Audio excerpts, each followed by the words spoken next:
we're seeing this migration of people in their 30s and 40s into our rural communities. You're in your prime earning years if you're making this choice. People are not doing it to settle. They're doing it to take advantage of what they want in this life and to have their life be more fulfilling. So people are actually choosing rural. And instead of using that term brain drain all the time, I want to use the term brain gain, because I'm not that I want to compare, but let's compare an 18-year-old with a high school degree and no work experience or very little with a person in their 30s who has life experience, a degree. I mean, you can go right down the list of all the community capital assets that these people have that they're bringing to their towns. But the bigger question then is, do you even see these people?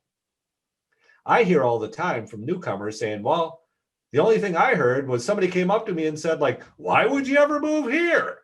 Like, that's what you're going to say to somebody who just chose to move to your community? Was you can't believe they would ever move here? This becomes a serious issue.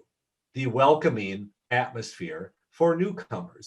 Put yourself into the shoes of a true newcomer in a town of 500 people. And how is it going to go in your town? This becomes a real question I want us to consider as we move forward to reinvigorate our small towns.